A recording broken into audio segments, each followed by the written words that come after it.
Hi, my name is Megan Jamansky, and I chose my literature review on gait rehabilitation. I chose this topic because over winter break, I had to complete my observation hours for physical therapy school and realized how prevalent gait disabilities are among all populations. My first article was conducted on ACL reconstruction surgery on national athletes, and the authors addressed the lack of objective measurements in commonly used clinical functional tests, such that gait analysis was done within the first 3 months of rehab.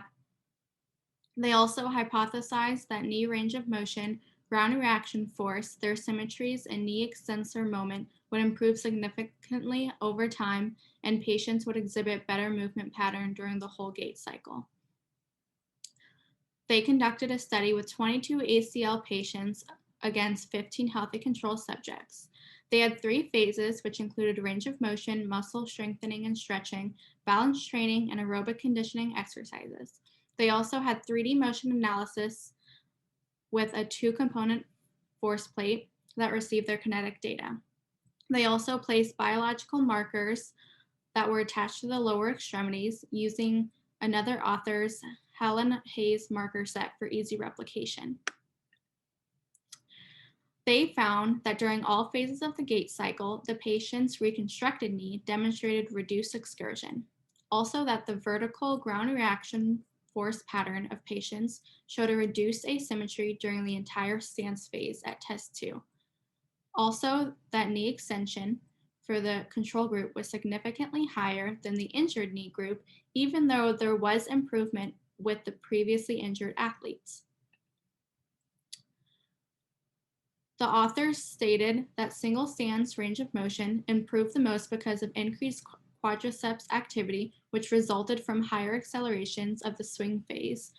It also suggested that physical therapists can increase the intensity and frequency of loading exercises, such as strengthening and balancing, to improve single stance range of motion, vertical ground reaction force, and extension moment, particularly from week 8 and above.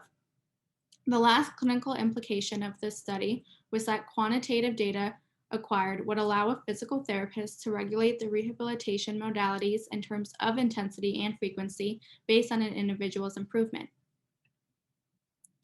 I also added this photo to visualize the knee angle improvement from test 1 to test 3 at the end, as the injured blue line overlaps with the control green line at the end. My second article focused on ACL reconstruction in a longitudinal study. They hypothesized that individuals who present greater asymmetries during gait in early rehab will present with greater asymmetries during gait and running in the late rehab stages.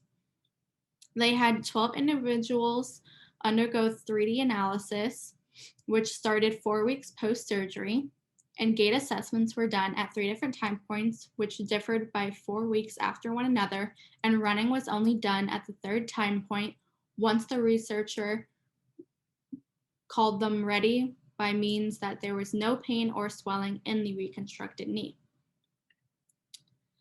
They found that during gait, the knee extensor moment impulse and work ratios were strongly correlated across time. Also, during running, they found that those same ratios were strongly correlated with ratios observed during gait across all testing sessions. Lastly, they found that the presence of loading asymmetries during gait at the last time period, which was the time individuals were cleared to begin running, indicated that loading asymmetries during gait exist when other clinical signs suggest that they are resolved.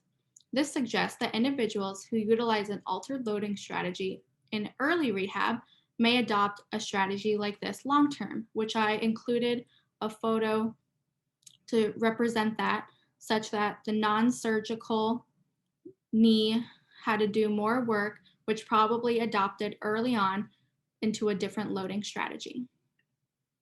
My third article analyzed body-worn movement monitors. They had 2 different tests of a 25-foot walk called the tug test and the instrumented stand and walk test, which was divided into 4 phases: quiet standing, step initiation, gait, and turning. They also analyzed the advantages of different body monitors, mainly how movement monitors can record whole body joint kinematics. They also used audio biofeedback that was used on patients with vestibular loss. Lastly, they also conducted mildly concussed patients to wear body-worn movement monitors to analyze their fall risk. They found that ISAW allows for specific balance and gait impairments to be identified and then potentially modifiable if therapy is targeted to such impairments. They also found that the neurological disorder groups had significant improvements when using the body monitors. And lastly, the TBI patients were revealed to have an increased fall risk, along with vestibular patients being able to be more balanced using the audio biofeedback device. The pilot study demonstrated that simply adding one sensor to the pelvis during the clinical test significantly improved sensitivity in classifying people with concussions. Also, that physical therapists should help develop monitoring technology to promote systems that are valid and responsive for clinical practice. Lastly, by increasing the sensitivity of our balance and gait outcomes to identify mild balance and gait problems, physical therapists will capture a wider net of people with a range of balance deficits. My fourth article focused on the three-dimensional kinematic motion capture system, or 3D MoCap. They used 6 participants who suffered a stroke within the past year. The study was done by a 20-minute enhanced treadmill with body weight systems, and the treadmill had front and side bars for support, and brakes were allowed for all patients. Lastly, there was functional electrical stimulation applied to patients' lower limbs as well to eliminate drop foot.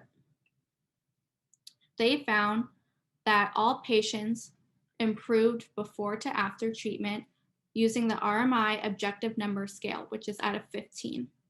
Also, that the FES removed drop foot from participants' gait, which is commonly found in stroke patients. The authors stated that the dynamic visualization of the lower limb movement and the step length ratio enhanced participants' attitude toward the treadmill training session, and I included what it looked like for them as well. This is a real-time dynamic feedback that a patient would see, and it enhanced their session. My last article was an overview of all the current technology there is for gait rehabilitation. They analyzed, of course, the different technology used, such as robot-assisted gait training, body weight suspension, as mentioned in the previous article, and a split belt treadmill. They found that body weight support devices allow patients to work their muscles without having the full stress of their body weight. They also found that people who had the most room for improvement were able to gain the greatest benefits. And lastly, that the neurological patients who had Parkinson's or MS improved in their tested parameters. Lastly, the researchers found that by removing the resistance force, which is the patient's body weight, they were able to do training without being overly tired. Also, that devices will have to be very adaptable to help the many different types of patients who require gait training. The aim of gait rehabilitation is to obtain a balance between the disability and the patient's own life in terms of their quality of life, and to obtain the best functional relationship between those two. The implications of my 5 articles was that all previously said technology improves gait parameters such as walking speed and removing excess rotation of the trunk. Various parameters need to be evaluated, such as vertical GRF, angles of ROM, joint reaction force, to show where the weakness lies for modifications. And lastly, that many articles analyze the effectiveness of such technologies on patients on a broad spectrum of patients, such as mild TBIs or ACL reconstruction. Overall, gait rehabilitation has introduced various new devices that help patients achieve their goals. Patients who attended rehabilitation in the earliest stage have received the most benefits of gait training. And lastly, the biggest clinical implication of such technologies is that it'll be feasible if physical therapists can be included in the design and trial stages within the tech companies that create these devices. And lastly, here are my references. Thank you, and I hope you enjoyed.